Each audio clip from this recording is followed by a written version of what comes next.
So can you guys hear me?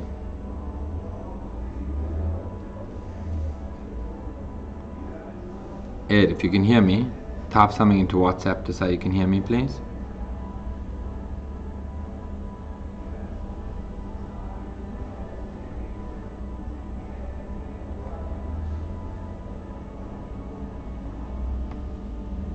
Okay, now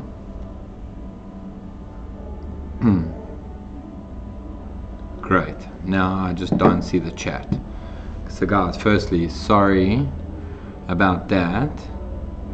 Now we just have to figure out how to get the chat back. And I think we're in a different link to what we sent out the first time.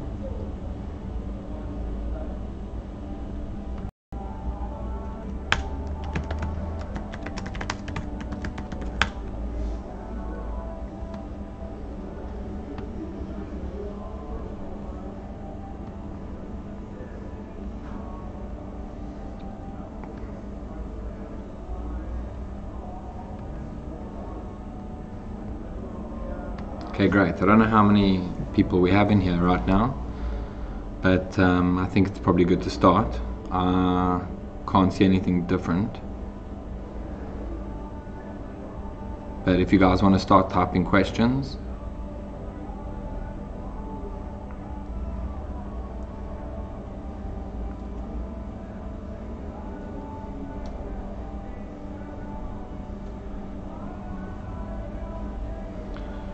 Ed, can you take the link and put this in the Telegram group? I don't think everyone has this link. I think it might have changed. I see some people coming online now, so that's a good sign.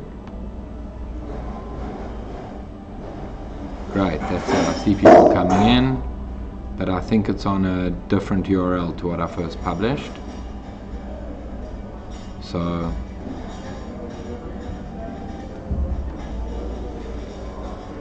okay, great. Yes, I see people coming in.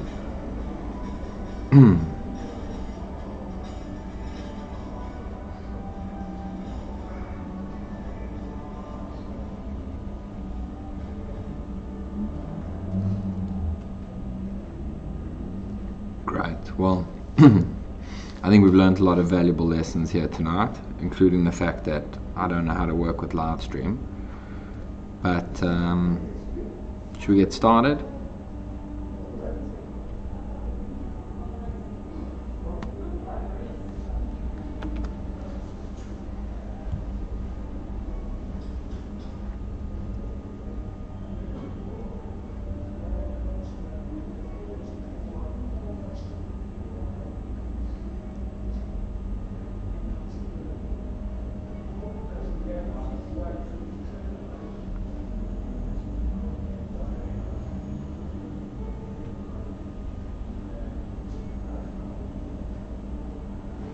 Okay, well, this is kind of irritating, but welcome back, guys. So, we have a question. What happens to the teams of these old projects once we've cleaned up their tokens? So that really depends on the team members. You know, from discussions we've had with a few people, some of these team members will want to just move on and ignore the projects. They don't really want to be involved anymore. And some of them want to actually be part of the CoinJanitor community. A lot of the reason these guys got involved was because they believed in something. They believed in crypto. And they think that being part of CoinJanitor is an opportunity to do that again. So it really depends on how much they want to engage. People who want to be part and engage will do so, and they'll help us with other cleanups. And we've already seen that some of these guys are starting to collaborate together. So we're going to have this microcosm of what crypto was in the beginning, with all interesting people collaborating with each other and hopefully building a lot of new exciting projects.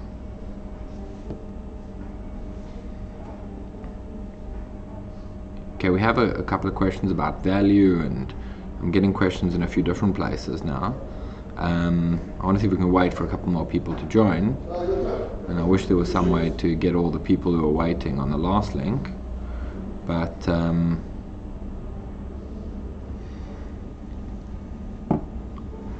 one of the questions that we've got here is what happens if we don't reach our hard cap.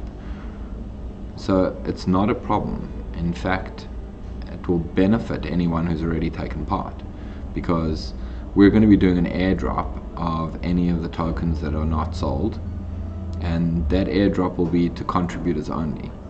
So that means no team or founder allocation.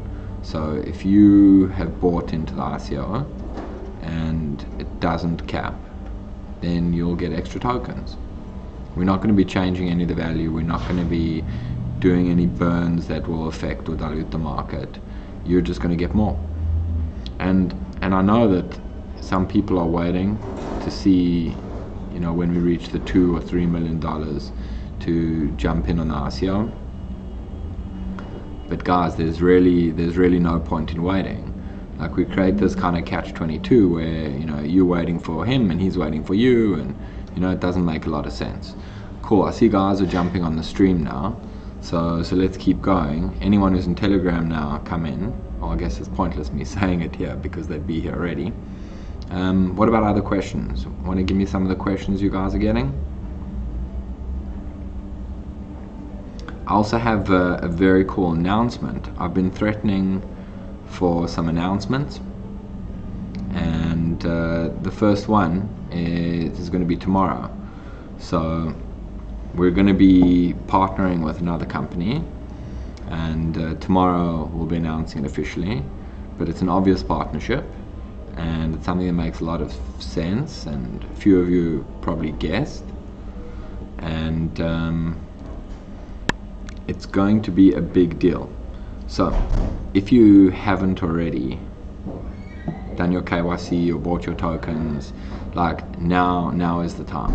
And okay, another question. Great, yeah, I see here soft cap. Good question. So I know that some people are worried about our soft cap, and the idea that if we don't reach a certain amount, we aren't going to continue with the project. We've passed our soft cap, guys. So no matter what happens, we're going ahead. We're viable. We have all the tech built, and we have a team that's ready to start working. So if you're waiting for the ICO to end and then try and get involved or buy in the secondary market, it's probably going to be harder than you think. I think a lot of the people that have bought so far are the core community, and there's not going to be a lot of Jan tokens up for sale in the short term. So if you want to get in, now is definitely the time to be doing it. And I see another question. So which projects are we targeting? So we're starting with projects that are at least 2 years old and are based on proof of work, and it's really about coins that we feel no longer are able to deliver on their promises, and where the owners of those coins are interested in a collaboration. So you can see in our white paper we've got quite detailed methodology for identifying these coins, and we're going to be announcing after the ICO the first cooperations that we have. So you'll see that in Telegram, but the best way to stay up to date is to sign up on our website. It's just an email address and a password, and you'll get the latest updates as well as access to tools as they come out. Another question. Okay, would we endorse and assist a project that is focusing on helping CoinJanitor? Sure, we would. The specifics, obviously, we'd have to discuss with the owners of that project, but definitely. And if you see the announcement tomorrow, you'll see that it's exactly that type of arrangement that we're doing. We're going to be doing a lot more announcements after the ICO. We have announcements with platforms, we have future partnerships, we have a lot of data partnerships, a lot of companies that are going to be feeding into our data or reading from our data, but those are going to be waiting until after the ICO. How do we clean from projects that are scam? Okay, great question, JR. So in the beginning we aren't going to. We don't want to reward scam projects. Now, unfortunately, there are users who got scammed, and we are a mechanism that could return value to them. But because we have to coordinate with the owners of those projects, we aren't going to be contacting scam people and say, basically, you screwed a whole bunch of people over, we'll pay you for the privilege, and, you know, kind of clean up after you. That would create a very big incentive for people to scam. Once we get to a certain size and we have a community that is very active, and some of these people were involved in those scams, then there's other ways we can exert pressure and leverage to try to do something about it. But definitely in phase one, we aren't going to be buying out any scams. Okay.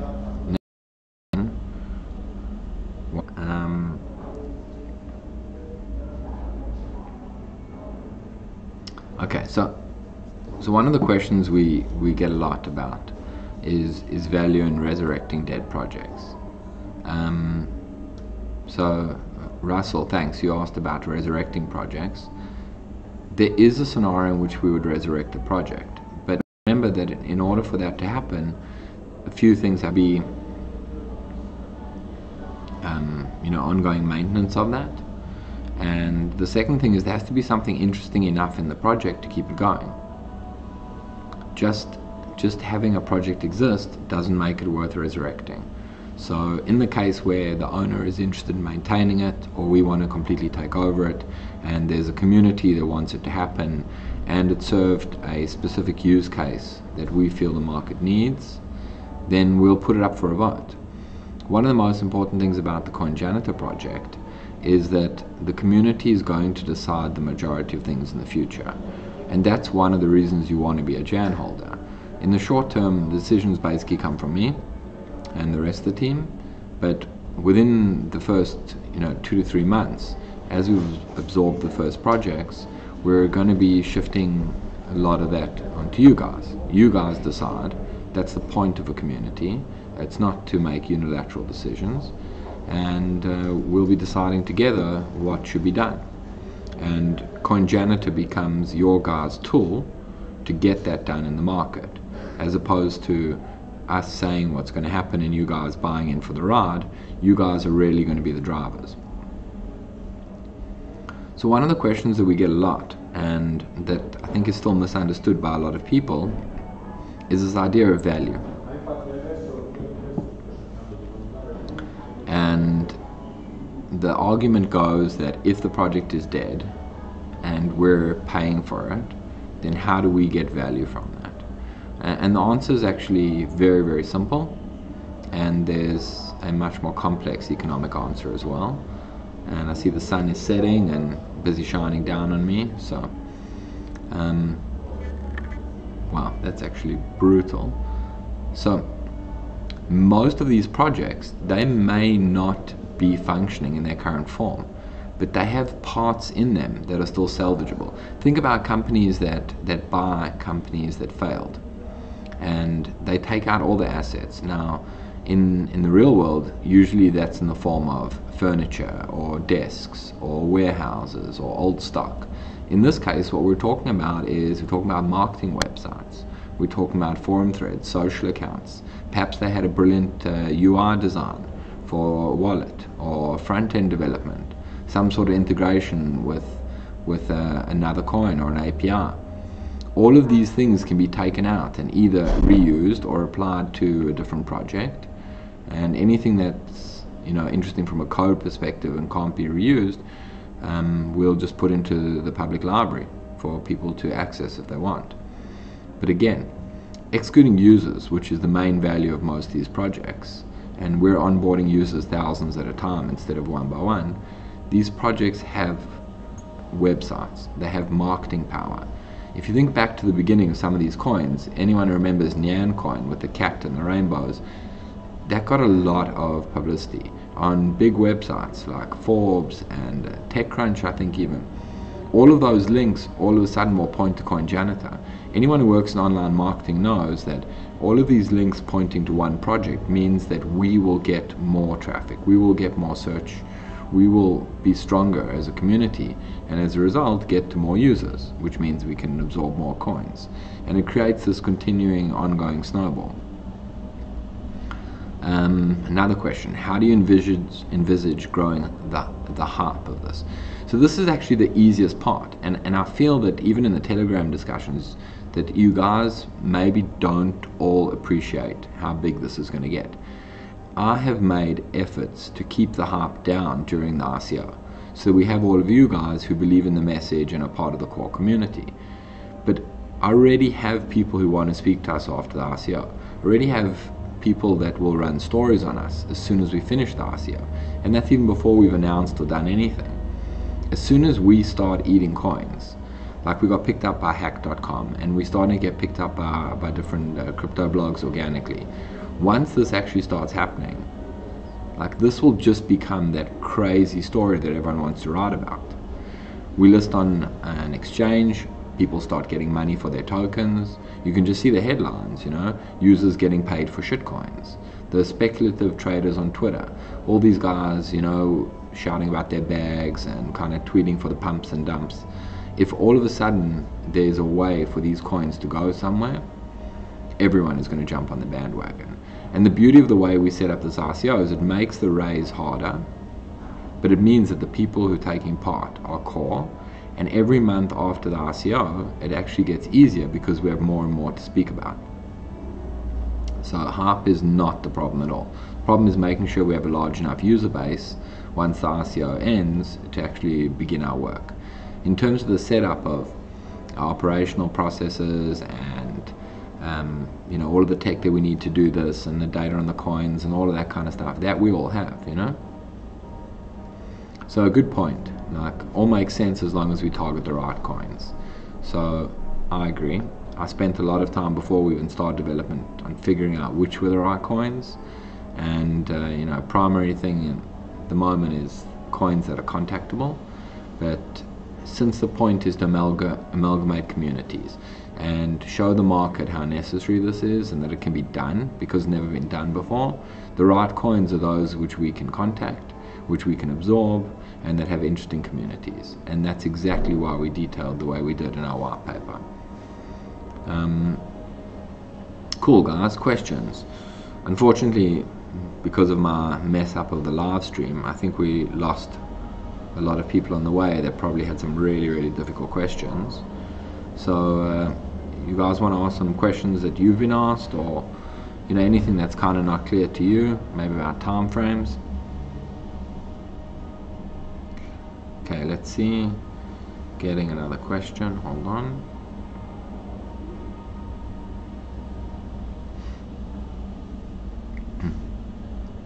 Okay, great question. So, question about the roadmap. So, why did we not publish a longer roadmap? So, the reason we didn't is because the majority of the work for Janitor has been done already, and we wanted to get that message across, that we're going to do the exchange listing, we're going to do our first stage of, you know, 3 absorptions, and then move on to the rest of the phase 1 coins. But most of the work in getting this to be able to work has already been done. And once we get to the beginning of 2019, the majority of decisions are going to be made by the community. Because the sun is, I'm sorry, it's, if I try and move everything now, I don't know what's going to happen. So, but to answer the end of the roadmap question is, the community is going to be determining a lot moving forward. So we have a wish list of tools that we want to develop, things that we think make sense for the community, but we'll be sharing those with the community and letting the community decide. One of the obvious ways that we can do this is through the proof of stake voting rights. We're also going to be launching, after the ICO, a website, and that website's going to have 2 main parts to it. The first is a public data section, which shows like market summaries and some of the data that we have collected, but in a very kind of summarized format. And the second will be a members only area where, as a Jan holder, you can log in and you can get access to more data, you can take part in private forum discussions, you know, things that the average person isn't going to have access to. And remember that all of these links from other coins, all of the mentions we got during last year, all of these stories that are coming out of the next months about us will be pointing at that website. And we're not focusing on coin market cap or trade volume. Sure, those are metrics that we include. But we're going to be focusing on health of projects. So we're going to very quickly become the definitive source for coin metrics that are more than just trade volume. I think that answers the roadmap question. Hold on, let's see. Guys, I mean, I appreciate the questions on WhatsApp as well, but if you can type into the chat, I think everyone can see them. Give me a sec. Okay, so an extension of the roadmap, same person. So if you have the idea for all of these tools, why don't you tell us about them now? Okay, I can tell you about a couple of them, but I don't want to go too far down this rabbit hole. For example, dust. Dust is a real problem, and it's something that I think we can do something about. Also, transaction batching. These are two things that I think are very important for the health of the market moving forward. The interoperability between chains. So we have atomic swaps, really pioneered on Lightning, on Litecoin. And then we have all these universal addresses, which have been tried out on other things. And then now Lightning Network itself allows for the option of its equivalent of atomic swaps. And obviously ERC20 has a whole interoperability issue. But we think that cross-chain communication is something that has not been developed enough. And as a result, we have all of these fragmented coins. So right now, CoinJanitor is a mechanism where we manually go one chain at a time, and we get all the users from one and give them to our tokens and move them across. But we have a lot of ideas for tools that can do this on a more automated basis, including things like universal addresses. And especially as we move next year into the ERC20 kind of range and things like that, then there's a lot of functionality that opens up that can't be done in proof of work. Good question. So, although this is a community project, we may give too much away to people that aren't holders. A fair concern, and I'm not really worried about that, because the data that we're going to provide publicly on the website is kind of a taste to show people what we have. It isn't going to be a deep dive into anything, and I think once the market starts getting access to some of this, as well as some of the tools that we have planned on the roadmap, then there'll be a lot of interest for more.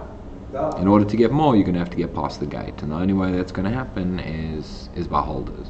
And like we have the Telegram channel at the moment, this private forum and login section on the website are going to provide a lot of gatekeeping ability to keep things within the community. And I don't think people in the community have the incentive to be sharing that outside, So I'm not really worried about that. I think it's going to be a case where it snowballs, where we start developing bit by bit, new ideas, discussions starting, and these small teams within the community are going to naturally emerge and start doing their own kind of cooperations.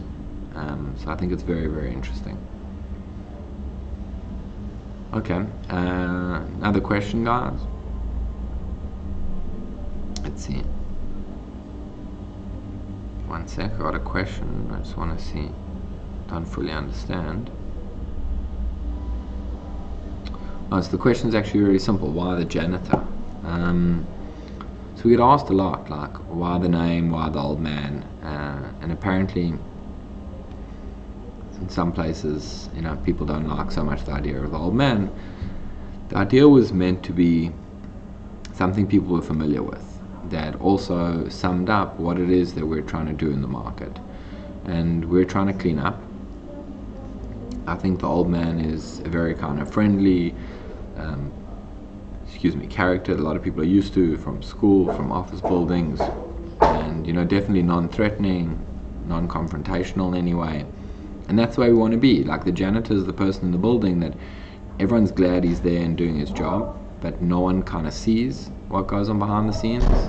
And that's what we really want to become, is, you know, this force for good and a community that drives forward and doing things for crypto, but that doesn't need to be flashy and standing out there.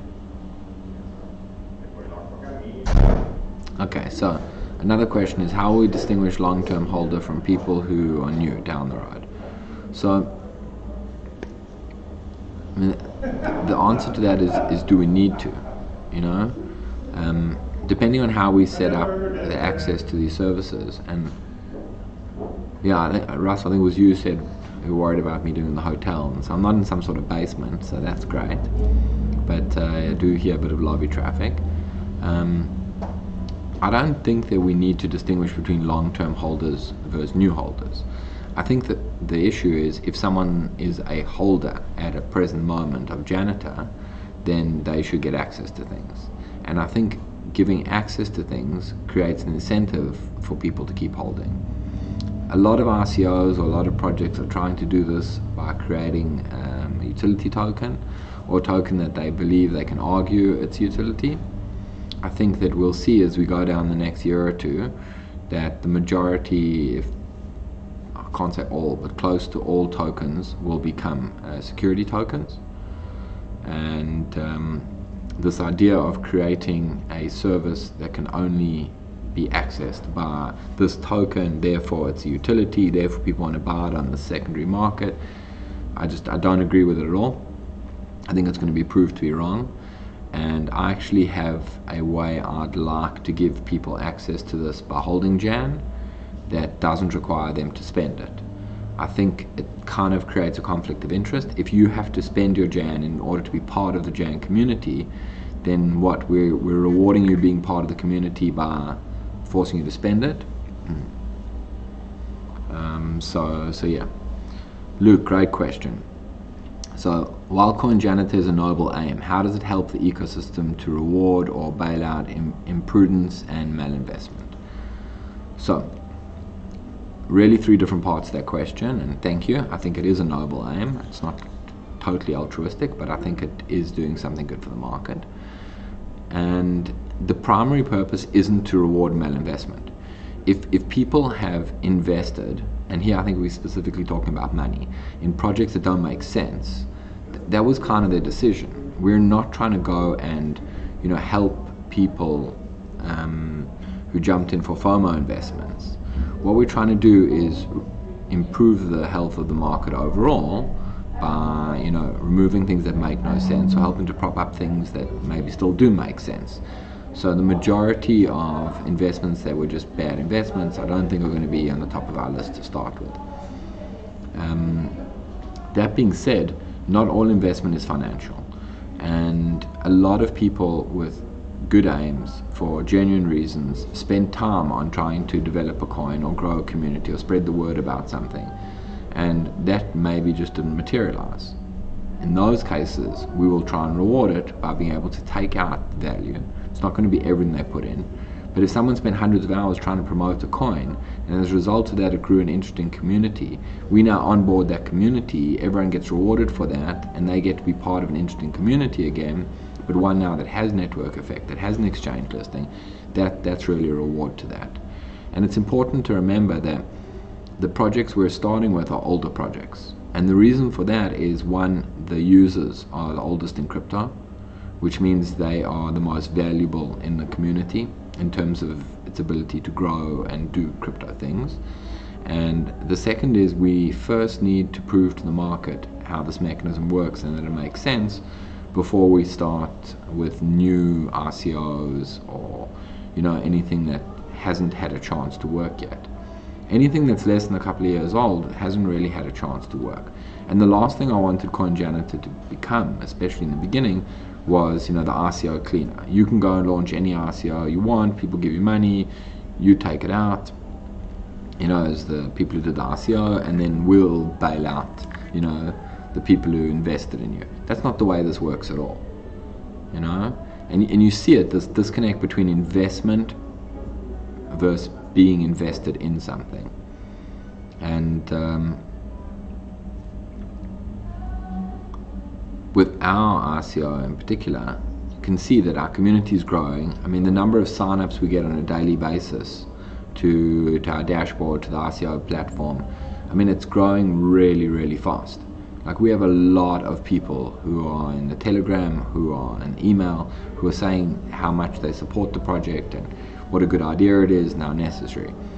But that's not translating to the FOMO raise that we see with a lot of RCOs. And I think it's important for a couple of reasons. It means that we have generally core community members. It also means that we're struggling to move the bar as fast as some other RCOs are. But after the project, it bodes for a very, very healthy project, because there's not going to be a sell-off anywhere. Unlike many projects which are going to struggle to validate a price in the secondary market, I think within a couple of months we're going to get to a stage where we're going to have a lot of buy pressure on the secondary markets. And the point of like this whole stream was really to give you guys answers, and you know, kind of be the first of many, hopefully, over the next years, where we get to sit down and ask questions and hear what's going on, and you know, take it more and more towards the community leading it. But at the end of the day, we also do. Oh, that was weird. Okay, just cut off for a sec. If we don't get another dollar, we're still going to carry on, and we're still going to be able to achieve everything we set out to achieve. But getting more money at this stage in the RCO means that we'll be able to do some of that faster. The scale of, you know, coins that we can absorb, and doing it one by one or in parallel, is very different if we have more money coming into the RCO.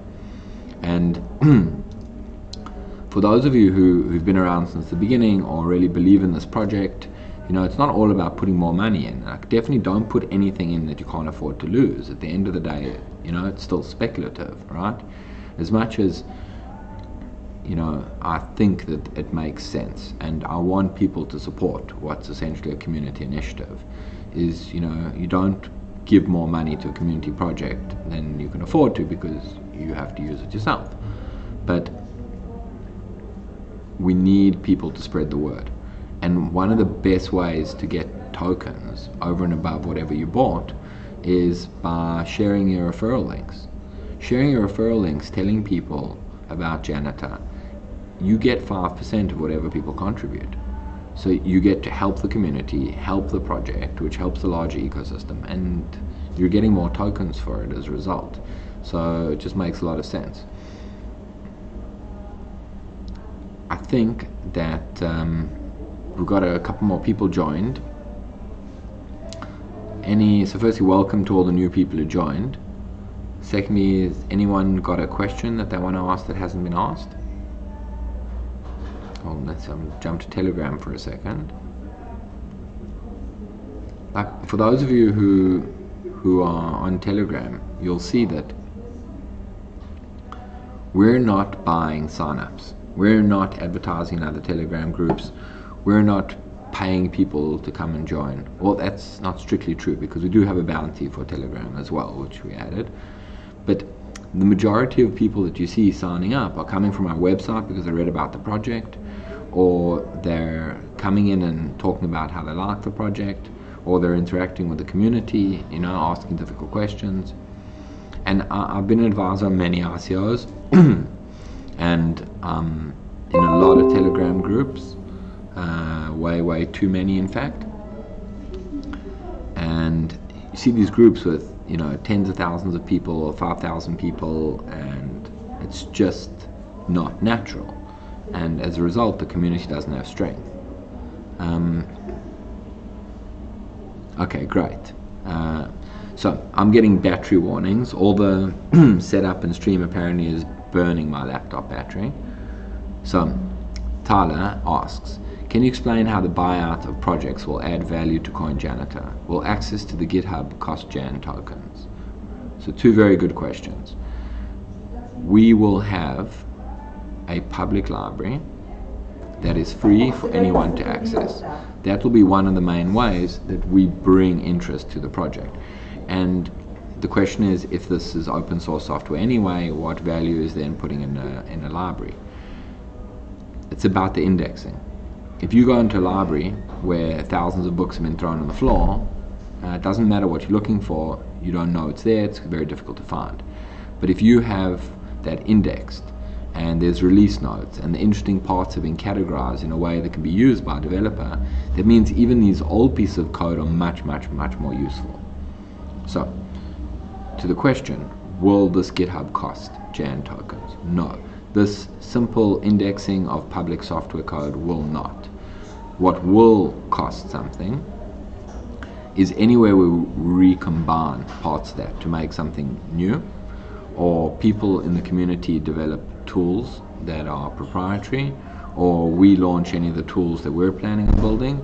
All of these things will cost money, and that money will be used directly to benefit the Jan community, whether it's in the form of passing that back as some sort of dividend to Jan holders, whether it's in the form of using that money to build more resources for holders. We have a lot of plans, and one of the reasons that I haven't specified what those are is because I want to see what the community wants at that time.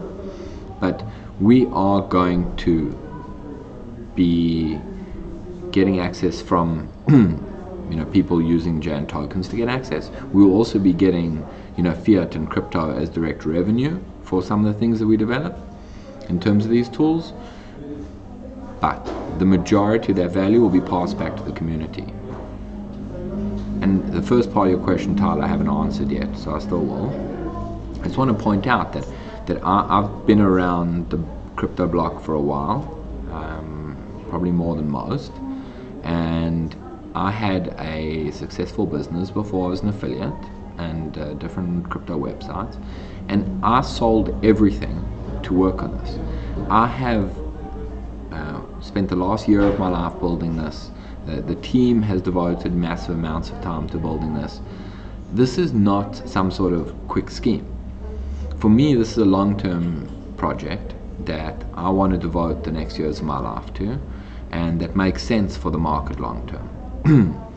So it's very important to understand everything in that context, because then this idea of tools developing and a community growing and all of this makes a lot more sense. So the first part of Tyler's question is, can I explain how the buyouts of projects will add value to CoinJanitor? So there's really a few parts, and the two easiest parts to understand is, one, the users. Is all of the users from these old projects will be joining Janitor. They have to do that in order to get their tokens, and that means that our rate of growth as a community is much more than most other projects, which are paying for users one by one and trying to convince them. And if you think about most ICO projects, what they're trying to do is they have a cool business idea from mainstream.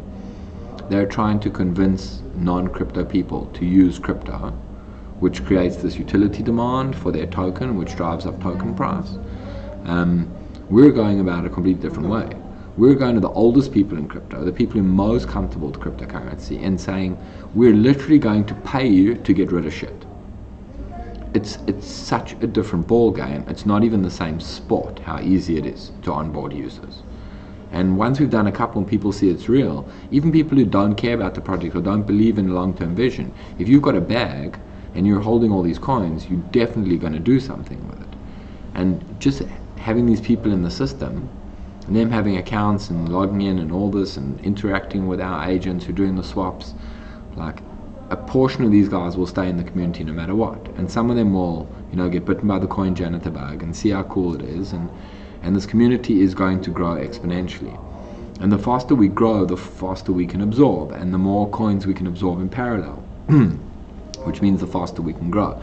The tokenomics behind this project, I'm biased, but are by far one of the best token economy setups I've ever seen. It doesn't rely on advertising budget, it doesn't rely on appreciation of token price to be able to acquire users, it doesn't require market making or manipulation on a secondary market.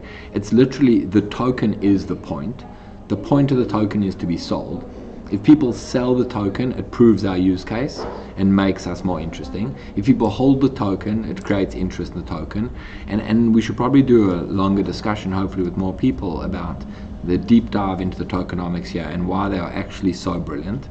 And I say that because I'm going to give credit to the other people on the project who came up with much of the modeling.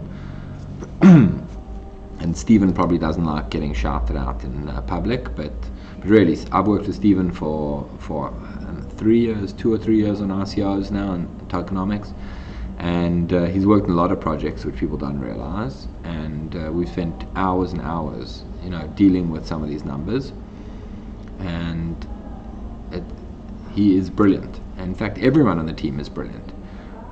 This team was assembled for a lot of reasons and over a long period of time. But everyone in this team I have experience with, and they bring something really, really valuable to CoinJanitor and to crypto as well. And also this idea of partners. I mean, I think one of our partners is actually on the stream now, and that's Ariel. A lot more. I mean, that's obvious, So there's a point about advertising, and that lots of money is used in RCOs for advertising, and that's effectively, money that gets lost. So I want to point out something. I've been in a few different verticals, including gaming, which went through, and then it was first casino and then poker, which went through a similar auction phase. This market is going to change, the RCO market. It's going to change very fast and very much. This world in which RCO websites, that offer listings and things, remember I had one as well, so I kind of have some experience here, and can charge exorbitant rates and not care about return, and the scamming on Telegram, and this is gone. The market doesn't know it yet, but all these guys launching new RCO websites have bad news for you. Not RCOs themselves, but these websites for listing RCOs. I have bad news. Your business model does not make sense and is not sustainable. When all the dust settles, and the majority of the users currently in the market who got in the last 6 months or a year and think that RCOs equal cryptocurrency, when all of that dust settles and it goes back to the core fundamentals of crypto, which are essentially about controlling your own data, which are about community, which are about good development, which are based on network effect, which are about being a good actor and doing good things for people as opposed to money grabs, everything's going to look very, very different. And the projects that are left looking good when the dust settles are the ones that actually can validate a use case, can prove it, and that do something that is in line with cryptocurrency ideology, for the most part. Obviously there's an enterprise application here, and business still makes sense, but the projects that are going to work are the ones that are in line with cryptocurrency principles. I cannot tell you how right I am about this, or how much I believe this, or I'll take a bet with anyone on the stream about it.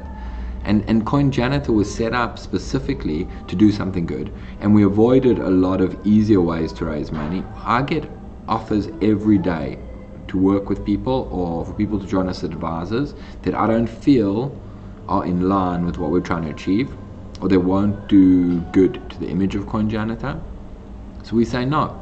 And I know we're making this harder, but it's harder for another couple of weeks. So look guys, I'm gonna have to run. We're on about 44 minutes, plus all the time you guys were patient in me trying to set this up. So I'm gonna try end this, and hopefully it will end and not just keep streaming forever. And I really like to do this again, and I appreciate all of the questions, and please ask more on Telegram, email in, and over the next 2 weeks, let's try and get more steam into the RCO, get more people joining the Telegram, get more people contributing. This is how this community is going to grow, because I promise you that within a month, 6 weeks top of this RCO ending, the community is going to explode. Once everyone understands what this is, and it's not about raising money, guys are going to come running from every corner of crypto to get involved in this. And the guys who are here in the beginning are the ones who are going to see the majority of that benefit. So get those referral links out, and really for everyone who's contributed or joined our Telegram or asked a question or sat for 45 minutes listening to me Babylon, I cannot tell you how much I appreciate the support and how it's going to pay off in spades in terms of Bitcoin and cryptocurrency in general. And I publish all my personal details. I'm a real person, and I'm the face of this project, and I want to just take a moment to say thank you to everyone, because this wouldn't be possible if we didn't have a community supporting us, and I really appreciate it, and I look forward to being able to tell you guys some of the super cool things we're going to be doing. Yeah, And watch tomorrow. Tomorrow there is one of our first announcements coming out of partnership, and it is going to be a big one. So guys, thank you very much. Thank you for joining this live stream. Please spread the word. Let's clean up crypto, and thanks for being part of the CoinJanitor community.